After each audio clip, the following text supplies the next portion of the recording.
Doktor Beno. Danes smo kje smo že? Na dnevu slovenske vojske. Pozabil sem. To pa zato, da v enem dnevu raziščemo slovensko vojsko. Ustanovo, ki mlade Slovence uči discipline, vožnje z avtom in ubijanja. Veščine, ki bi jih mogli znati vsi. Tudi teoretični odrasli, ki izkušajo mobbing na delovnem mestu. Da se v tem poglobim, sem našel par sogovorcev. Kakšni so čini slovenske vojske? Imate vojaške čine, se pravi počasniške in počasniške čine. Če damo dva polkovnika na skup, a dobimo enega celega kovnika? Ne, ni tako. Ne. Gre postopoma se. Imate podpolkovnika, polkovnika, Poročnika, ne? poročnik, da. To je prvi čin v časniški liniji. Pa moraš biti poročen, da si poročnik? Ni tako, moraš imeti 6. ali 7. stopnjo in narediti časniško šolo. Pa je lahko tudi samski nik, Seveda, absolutno. a pa ločen nik. Tle ni izbire, mislim, ni določeno, v kakšnem statusu si. Če stotnik, naprimer, izgubi kakšnega vojaka, kaj, a postane 99-nik? Ne, ni tako. Ne. Ne. Kaj pa če izgubi vse, je samo nik? Tudi to ne. Ne vem veliko vojski, ker nisem zdaj ekspert ali pa veterinar ali pa kaj.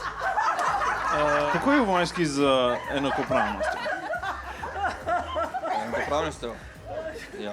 Enakopravnostjo isto smo, ja, ni neki to razlike. Streljamo torej na vse enako. Koliko to mislite? Kaj je najvišji čin slovenske vojske? Najvišji čin je general podpolkovnik. A je general ali podpolkovnik?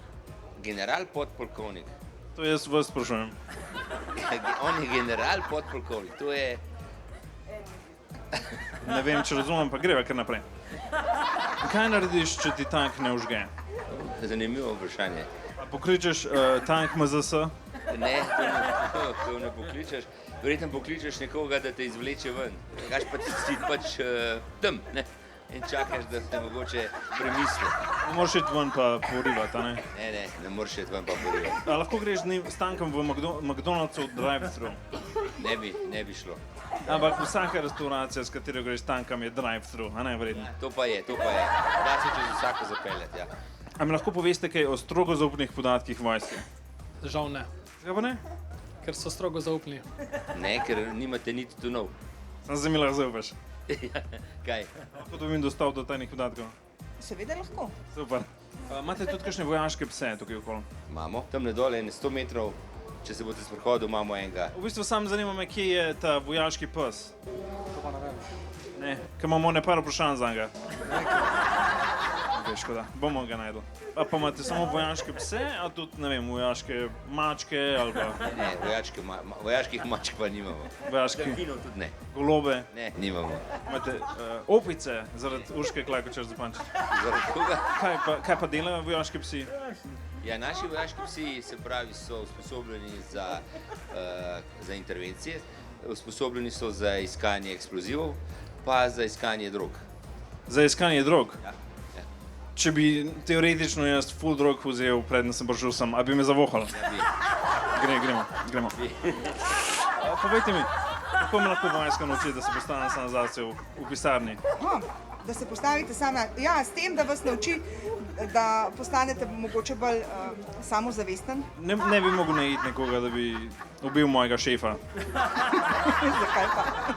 Ni pametna ideja, no. A lahko pa dobim kakšno pištolo?